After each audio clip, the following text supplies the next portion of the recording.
Hey everyone, welcome back. So today we're talking about hindsight, that brutal teacher who gives you the test first and the lesson afterward. These are stories from people about the moment they finally understood something, usually years too late, when everything suddenly made sense, but they couldn't go back and change it. Life lessons learned the hard way, realizations that came after the damage was done. The kind of wisdom you wish someone had just told you when it mattered. Hit like if you've ever thought, I wish I knew this 10 years ago. Subscribe for more and share your own late realizations in the comments. Let's get into it. I worked in finance. High pressure, high reward career. Started in my 20s, worked my way up. 60, 70-hour weeks were normal. Weekends at the office, vacations with my laptop. Always available, always working. My wife complained early on, said I was never home. I told her I was building our future, providing for the family. She stopped complaining eventually. I thought that meant she understood. It meant she'd given up. My kids grew up. I missed most of it. T-ball games, school plays, parent-teacher conferences. Always had a work excuse. I told myself I'd make it up to them later, when I had more time. You never have more time. You just have different excuses. I made partner at 45, pinnacle of my career, everything I'd worked for. My son graduated college that year. I barely recognized him at the ceremony. He'd become an adult while I was in meetings. My daughter got married at 26. During the father-daughter dance, she said quietly, "I'm glad you made it to this one." That's when it hit me. She wasn't being sweet. She was being honest. I'd missed everything else, hundreds of moments, thousands of small interactions, all the time I'd never get back. I retired at 58, earlier than planned, wanted to finally spend time with family. My wife and I are basically strangers living in the same house. We have nothing to talk about. She built a life without me in it. My kids are polite, distant. They don't call much. Why would they? I wasn't there when they needed me. I have money, a comfortable retirement, financial security, and I'm completely alone. The realization that kills me? I can't remember what any of those meetings were about. All those hours, all those years. I don't remember what was so important. But I remember my daughter's face during that dance. That look that said everything. I'm glad you made it to this one.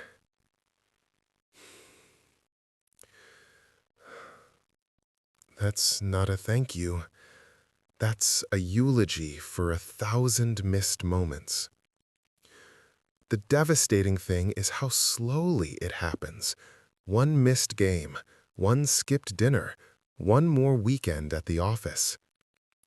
And then suddenly your kids are grown, your wife is a stranger, and you can't remember what any of it was for. Money doesn't call you on your birthday. Success doesn't visit on holidays. Titles don't hold your hand when you're dying. People do, if they're still around. Next story.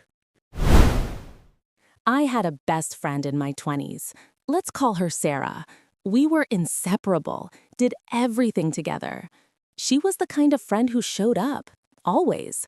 3 a.m. emergency, she was there. Bad breakup, she dropped everything. I thought I was the same kind of friend. I wasn't. She'd invite me to things, I'd cancel last minute.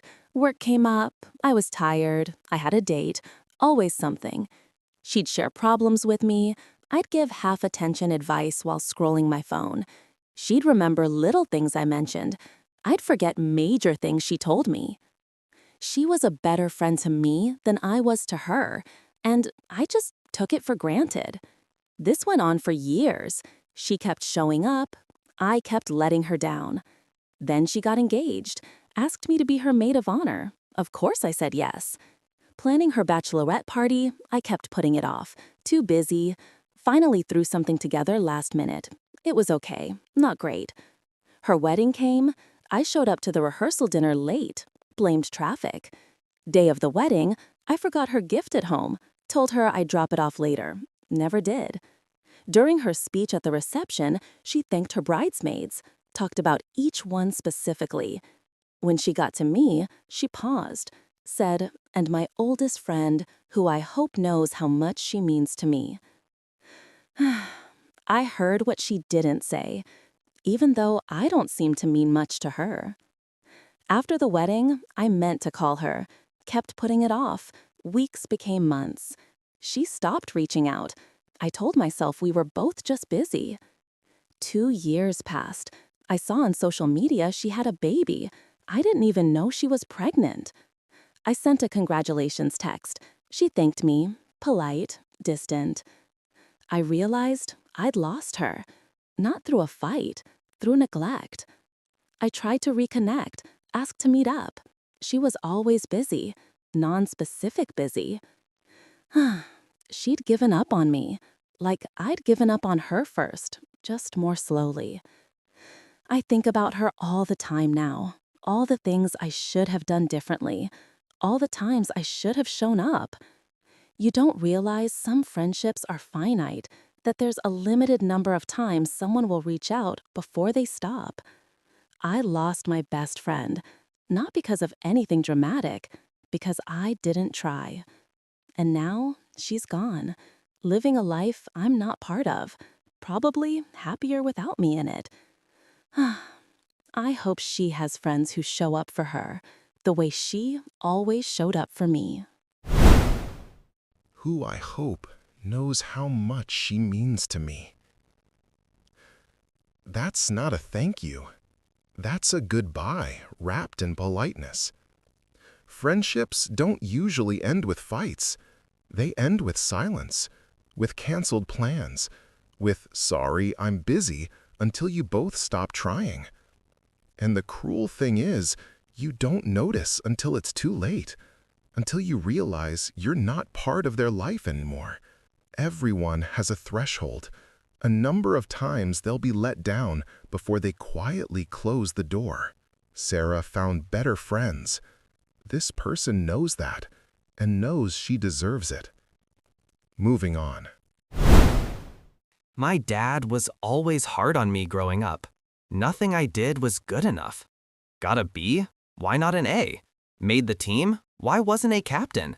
Got into college? Why not a better one? It was exhausting. Constant criticism, constant pressure. I resented him, thought he was disappointed in me, that I was a failure in his eyes. When I turned 18, I moved out, went to college across the country, barely came home. He'd call, I'd keep conversations short, nothing to talk about. He'd ask about school, I'd give one-word answers. After college, I got a job in a different state, visited maybe once a year, Christmas or Thanksgiving.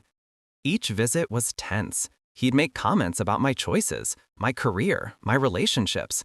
I'd get defensive, we'd argue, I'd leave early. This went on for years. Then he had a heart attack, severe, quadruple bypass. I flew home, sat with him in the hospital. He looked small, fragile, not like the dad I knew. He was on a lot of medication, loopy, kept talking. He said, "I'm proud of you, you know? I always have been." I didn't know what to say. It didn't match anything I'd experienced.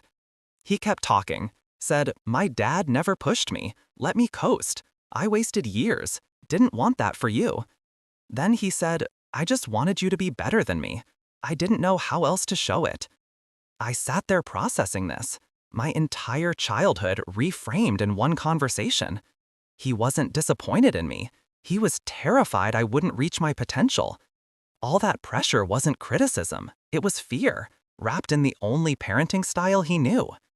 He recovered, came home. We started talking more.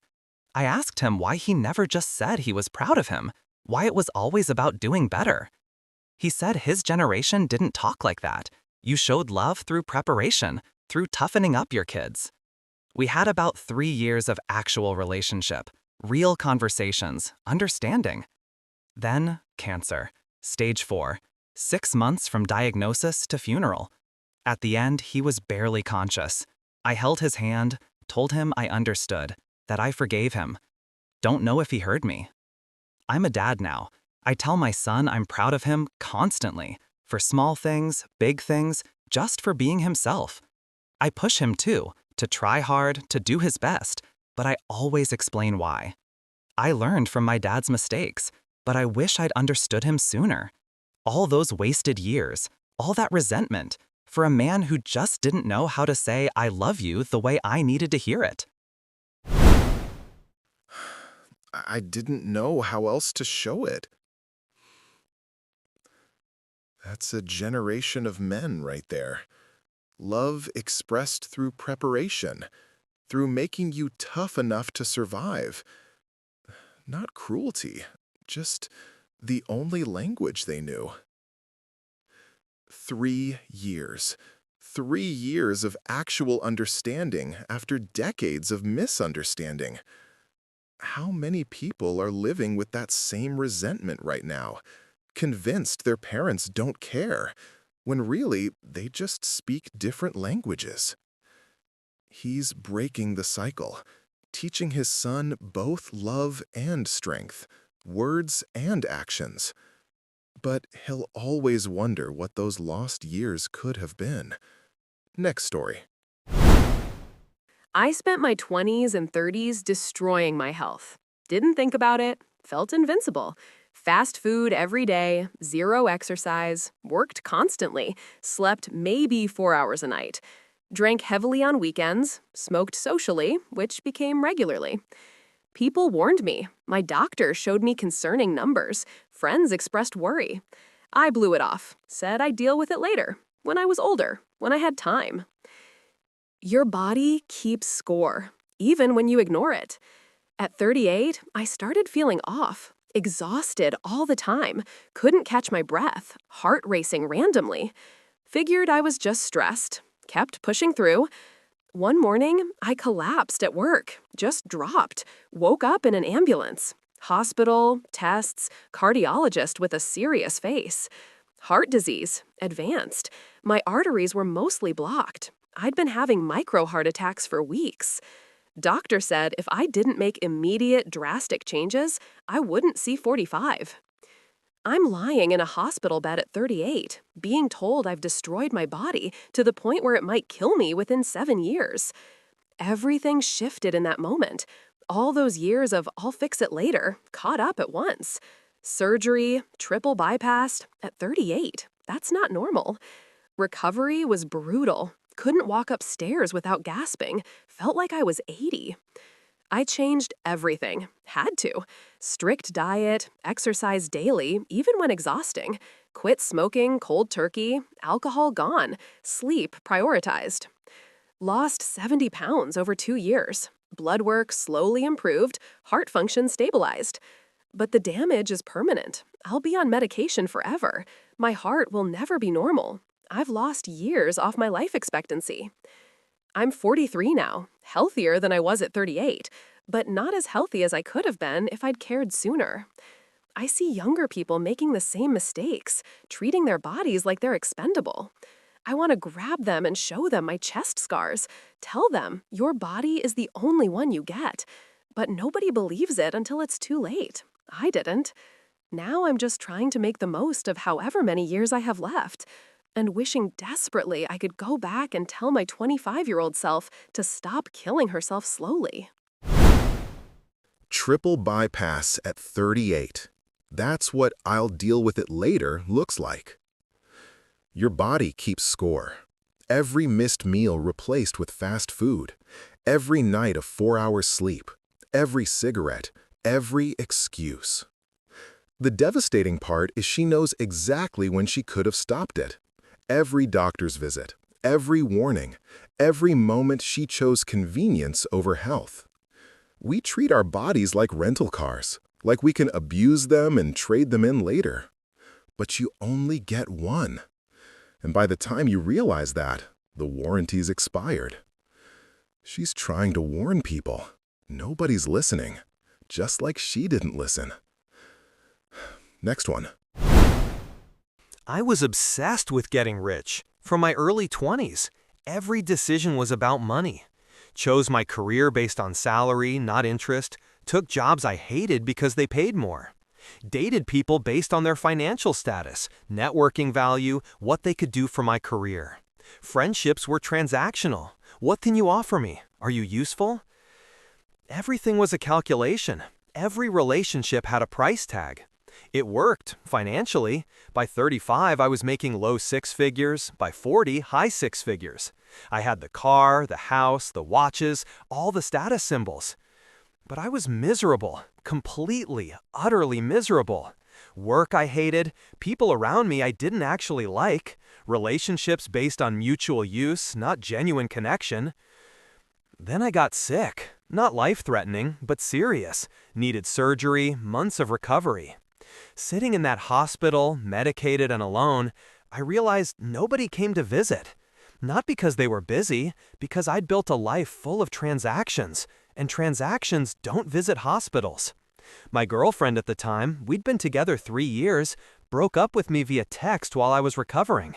Said she didn't sign up to deal with this kind of thing. This kind of thing, meaning me, sick, not useful. I'd built exactly the relationships I deserved. Shallow, conditional, based on what I could provide.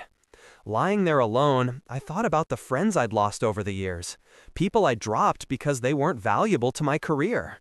Guy from college who wanted to start a band, I stopped hanging out. He wasn't going anywhere. He's happy now, I saw on social media. Teacher, married, kids, community theater on weekends. Poor by my standards, genuinely happy. Woman I dated briefly who was a social worker, broke up with her because she'd never make good money. She's still a social worker, still helping people, still finding purpose in her work. I have money. They have lives. I spent years accumulating wealth and losing everything else. Now I'm 45, single, no close friends, family is distant. I'm rich and completely alone. And the worst part? I can't just buy my way out of this. Money can't purchase genuine relationships, can't buy back wasted years. I'm trying to change, but it's hard. I don't know how to connect with people without calculation anymore. I achieved everything I wanted and lost everything that mattered. I have money. They have lives. That's the entire story in one sentence. He optimized for the wrong variable, spent decades maximizing wealth and minimizing everything else. The girlfriend breaking up via text during recovery is exactly the relationship he built. Transactional, conditional, disposable. And he knows it. That's the brutal part. He knows he got exactly what he created. You can't buy genuine connection. You can't purchase loyalty. You can't invest your way into love. He's trying to change at 45. Hope it works. But those years are gone. Moving on. I was popular in high school. Not nice popular, mean popular. There was a girl in my grade, let's call her Emma. Quiet, awkward, easy target. My friends and I made her life hell. Comments about her clothes, her hair, her weight. Public humiliation. Constant. She never fought back, just took it, which made us worse. I didn't think about it much back then. It was just what we did. Social hierarchy. Everyone had a role. Graduated, moved on, didn't think about Emma for 20 years. Then I had a daughter. Watching her grow up, start school, navigate friendships. She's 8 now. Came home crying last week. Girls at school were being mean, excluding her, mocking her. I'm comforting her, telling her those girls are wrong, she's perfect, they're just insecure. And mid-sentence, I remembered Emma. I was those girls. I was the reason someone went home crying for years. It hit me like a truck. All of it. Every comment, every laugh, every time I made someone feel small to feel big. I found Emma on social media. She's a therapist now. specializes in adolescent self-esteem and bullying trauma. I'd destroyed someone's self-esteem so thoroughly that she built a career helping others recover from people like me. I messaged her, long message, apologizing for everything, owning it, not making excuses. She responded 2 days later. Said she appreciated the apology, that it took courage, but that the damage was done. Said high school trauma shaped her entire 20s. Therapy, depression, social anxiety, years of recovery. Said she's okay now, genuinely, but that those years were hell, and that an apology doesn't undo that. She was kind about it, more kind than I deserved. Ended with, "I hope you're teaching your daughter better." I am, God, I am, but it doesn't fix what I did. My daughter asked why I was crying. I told her I was mean to someone when I was young, that I regret it. She asked if I said sorry. I said yes. She asked if they forgave me. I said, they were kind, but some things sorry can't fix. I look at my daughter and I'm terrified she'll be like I was, or that someone like I was will target her. Either way, I created this. The meanness I put into the world, it's still out there. I can't take it back. I can only try to do better now. But Emma's 20s are still gone, and I took them. Some things sorry can't fix. 20 years later, the apology is for her, not for Emma. Emma already did the work to heal. Becoming a therapist specializing in bullying trauma? That's Emma taking her pain and turning it into purpose. The daughter coming home crying and the instant realization, that's the mirror life holds up, showing you exactly what you did. She's teaching her daughter better. That's good. That's growth. But Emma's still right. An apology doesn't undo years of therapy, doesn't give back the stolen confidence, doesn't erase the depression. Some debts can't be repaid. You can only stop creating new ones. Next story. I wanted to be a writer since I was a kid. Stories, novels, all of it. Went to college for English, started writing seriously, had a blog that got attention, started submitting to magazines. Then reality hit. Student loans, rent, life. Everyone told me the same thing. Writing doesn't pay. Get a real job, write on the side. So I did. Got a job in marketing, corporate, steady paycheck, benefits. Told myself I'd write on weekends, at night, whenever I had time. You never have time.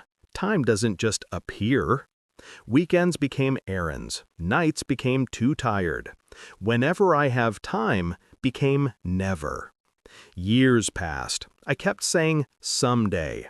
Someday I'll get back to it, when things settle down. Things never settle down.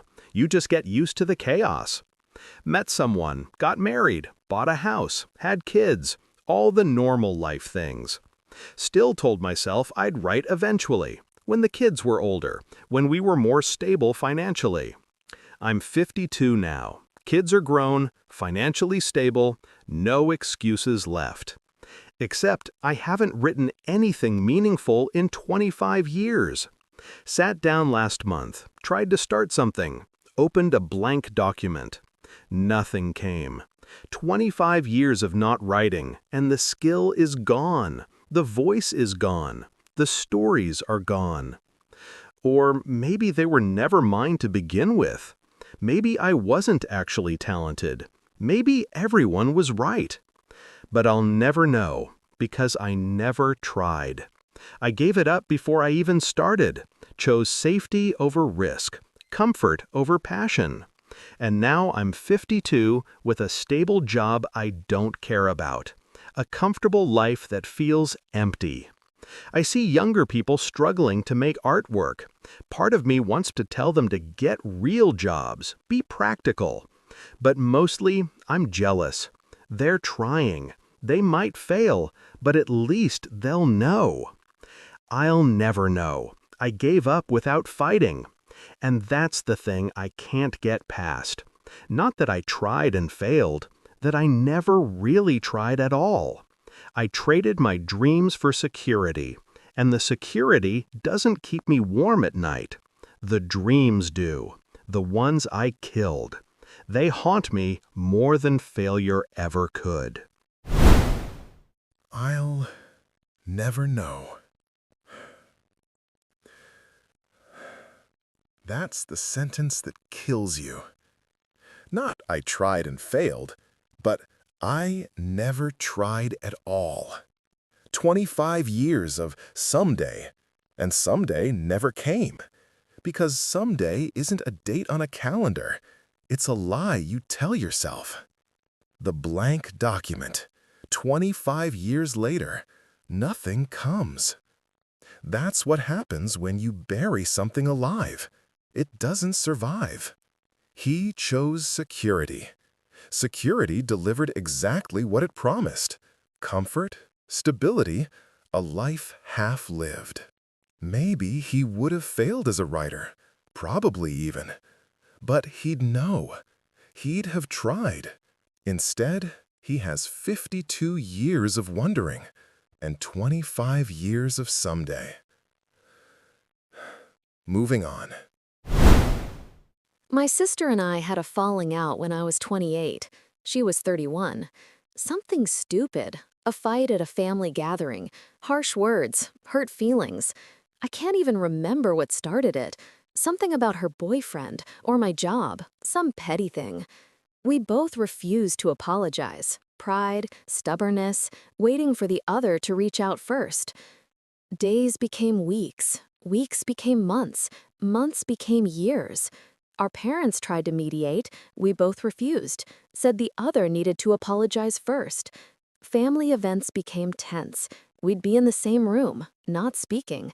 Everyone uncomfortable. 10 years. We didn't speak for 10 years. Then Mom called. Dad had a stroke. Severe.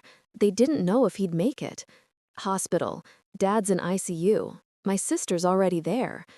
We looked at each other, didn't speak, sat on opposite sides of the waiting room. Dad pulled through, barely, left him partially paralyzed, speech impaired. During recovery, he kept trying to say something, frustrated, crying. Physical therapist finally figured it out. He was saying, fix it, trying to tell us to fix our relationship. Even impaired, that was his focus. My sister and I finally talked, in the hospital cafeteria, both exhausted. I said I didn't even remember what we fought about. She said she didn't either. 10 years of silence over something neither of us could recall. We apologized, hugged, cried, felt stupid for wasting so much time. Dad died 3 months later, second stroke, fatal. At the funeral, my sister and I held hands, finally close again. But those 10 years are gone. Her kids grew up without knowing their aunt. I missed milestones, birthdays, holidays, life. All because neither of us would say sorry first. Dad's last clear thought was trying to fix what we broke. That haunts me. We're close now, but we both know we wasted 10 years on pride. And the worst part? If Dad hadn't gotten sick, we might still not be speaking. Sometimes I think about all the conversations we never had, the support we didn't give each other, the time we'll never get back, over something we can't even remember. 10 years. Over something neither of them can remember. That's pride. That's stubbornness. That's two people waiting for the other to blink first while life passes by. Their father spent his dying energy trying to fix what they broke. That's love. That's also tragedy. They're close now. Good. But they know. They both know those years are gone. The kids who grew up without an aunt. The missed birthdays. The support not given during hard times. The memories not made. all sacrificed on the altar of "you apologize first." How many people are doing this right now, waiting, hoping the other person breaks, while years slip away? Next story. I coasted through college, partied, did the minimum to pass, thought grades didn't matter. Told myself college was about the experience, making connections, having fun. It was about all of that, but also learning, and I didn't. Skipped classes constantly, crammed for exams the night before, forgot everything immediately after. Wrote papers drunk, copied homework, cheated when I could get away with it. Graduated with a 2.4 GPA. Didn't care. Had my degree. That's all that mattered. 15 years later, I'm struggling. Career dead-ended. Can't move up because I don't have the foundation. Everyone around me references things they learned in college. Theories, frameworks, concepts. I nod along, but I don't know what they're talking about because I wasn't paying attention. Tried to go back and learn. It's harder. Life's busy. Brain's older. Don't have time. I had time. 4 years of time, with professors whose job was teaching me. Resources everywhere. And I wasted it. My son just started college. I'm helping him move in, seeing his excitement. Told him to take it seriously, to actually learn, not just party. He said, "Don't worry, Dad. I'm not going to coast like you did." He knew. Everyone knew. I wasn't fooling anyone. I paid $60,000 to not learn anything. Borrowed money, still paying it off. $60,000 for a piece of paper and a hangover collection? If I could do it over, I'd pay attention, ask questions, actually read the textbooks. Not because grades matter, but because knowledge matters, and I threw away 4 years of it. Now I'm working twice as hard to learn things I should already know, playing catch-up at 40. And my son's watching, learning what not to do from my mistakes. At least something good came from it. $60,000 for a hangover collection. That's expensive vodka. The son's comment, though, "I'm not gonna coast like you did." He knew. Everyone knew. This is the trap of thinking the degree is the goal. The paper is worthless. The knowledge is everything. 4 years. Professors paid to teach you, libraries full of resources, time specifically allocated for learning, and he spent it drunk and copying homework. He knows now, but now is 40, with a career ceiling, with gaps he can't fill. You know, this story hits close, maybe too close. I had my own years where I thought I was coasting too, until I realized the clock doesn't stop for any of us. Sometimes the hardest lessons are the ones you learn decades too late. His son will do better. That's good, but it doesn't give him back those 4 years. Next one. I had a best friend in college. Let's call him Jake. We were close, really close, spent all our time together. Everyone thought we were dating. We weren't. I had feelings for him, strong feelings, but I never said anything. I was scared it would ruin the friendship, scared he didn't feel the same, scared of rejection. So I stayed quiet, kept it to myself. Jake dated other people. Each girlfriend felt like a knife. But I smiled, supported him, pretended I was fine. After college, we stayed in touch, still close, still best friends. He moved for work. Different city, we'd visit each other, talk on the phone weekly, still never told him. Then he met someone, Sarah. He was different about her, serious. They got engaged after a year. He called to tell me, excited, happy. I congratulated him, meant it. He deserved happiness. But inside, I was dying because I'd never said anything, and now it was too late. Wedding came. He asked me to do a reading. Of course I said yes. Day of the wedding, I'm watching him marry someone else, smiling, in love, and I realized I'd spent 15 years in love with someone who never knew. Reception. We danced, friend dance. He said, "I'm glad you're here. You're my best friend." Best friend. That's what I was. That's all I was. Because I never told him I wanted more. Years passed. He's happy, kids, career, good marriage.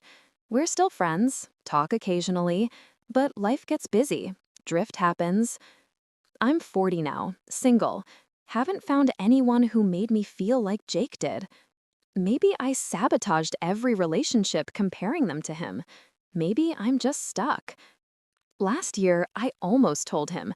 We were on the phone, he was telling me about something. I almost just blurted it out.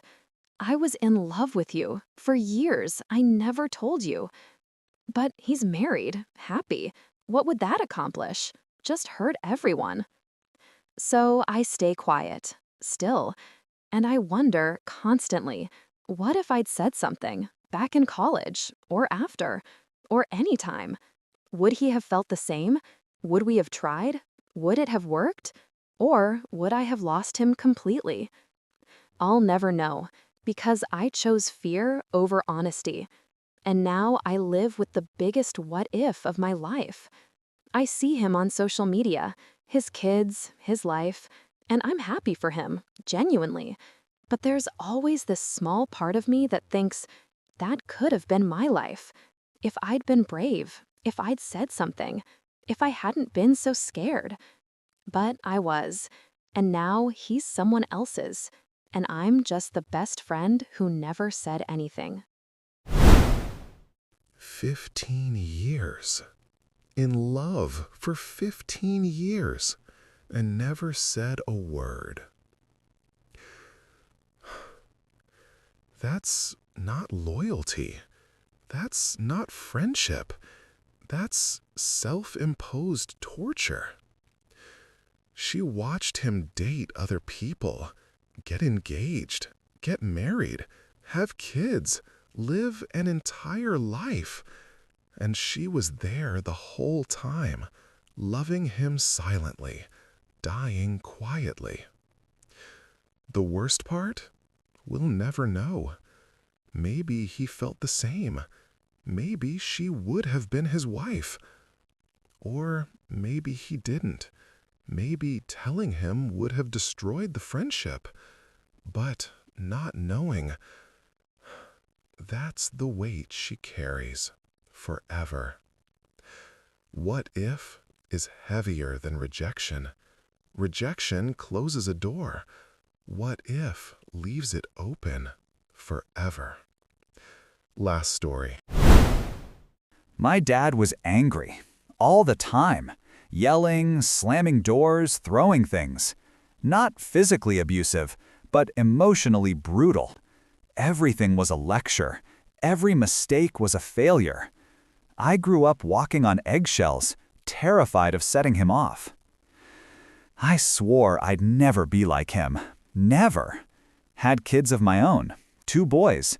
Promised myself I'd be different, patient, understanding, the dad I wished I'd had. Then life happened. Stress, work, money problems, exhaustion. My oldest son is 7. He spilled juice yesterday. Accident. Just a kid being a kid. I yelled, really yelled, made him cry, sent him to his room. My wife looked at me, didn't say anything, didn't have to. I went upstairs, saw my son's face, scared, trying not to cry. And I saw myself at 7, same expression, same fear. I'd become my father. Not intentionally, not consciously, but there I was, yelling at my kid over spilled juice. I apologized, told him I was wrong, that accidents happen, that I'm sorry for yelling. He hugged me, said it's okay. But it's not okay, because it wasn't the first time. I've been yelling more, impatient, quick to anger. All the things I hated about my dad, I'm doing them. I called my therapist, first time in years, told her I'm turning into my father. She said awareness is the first step, that I can choose to change, that recognizing it matters. But I'm terrified, because my dad probably swore he'd be different from his dad too. And here we are, 3 generations of angry men, each promising to break the cycle, each failing. My younger son is 4, still looks at me like I'm a hero. My older son is starting to look at me like I looked at my dad, with caution, with fear. And I can see the moment it shifts, the moment he stops trusting that I'm safe. I'm losing him, the way my dad lost me. And I'm watching it happen, aware, but struggling to stop it. I'm trying, really trying. Therapy, anger management, meditation. But old patterns run deep. Stress brings them out. Exhaustion drops my guard. And suddenly, I'm my father. Words coming out of my mouth that I heard at 7. I don't know if I can break this, but I have to try. Because my boys deserve better. The way I deserved better. The way my dad probably deserved better. Someone has to end this. It has to be me. I don't want my son to be sitting somewhere in 30 years realizing he became me. 3 generations, each swearing to be different, each failing. That's generational trauma. That's cycles that nobody chose, but everyone repeats. He saw his son's face, saw himself at 7. Same fear, same expression. That's the mirror that breaks you when you become the thing you hated most. At least he's trying. At least he's aware. That's more than his father did. Therapy, anger management, actual effort to change. That's hard. That's the work. But he's right to be terrified, because his father probably tried too, and failed. Someone has to break it. Maybe it's him. Maybe it's his son learning what not to do. Either way, the cycle has to end, because too many people are already broken by it. Let me wrap this up. So those were 11 stories about realizations that came too late. The executive who worked himself into loneliness, the friend who took loyalty for granted, the son who misunderstood his father, the woman who destroyed her health, the man who chose money over meaning, the bully who became a mother, the writer who never wrote, the sisters who wasted 10 years, the student who partied through education, the woman who never said, "I love you," the father becoming what he feared. These aren't feel-good stories, these are mirrors, uncomfortable ones. Because we all have something on this list, something we're doing right now that we'll regret later. Some relationship we're neglecting, some dream we're postponing, some person we're taking for granted, some behavior we're repeating. Hindsight is clarity without opportunity. You see everything perfectly when you can't change anything. And the cruelest part, most of these were preventable. Not all, but most. Work less, show up for friends, say the words, take care of your body, try the thing. Apologize first, pay attention, be honest, break the cycle. Simple, not easy, but simple. These people are living with what if, and if only, and I wish I had. Those are the heaviest words in any language. If you got something from these stories, hit like, subscribe for more, and seriously, share your own late realizations in the comments. We all have them. But more importantly, look at your life right now. What are you doing that future you will regret? What are you not doing that you'll wish you had? You still have time, not unlimited time, but time. The people in these stories didn't think they'd run out. Nobody ever does. Call the friend, start the thing, say the words, make the change, end the cycle.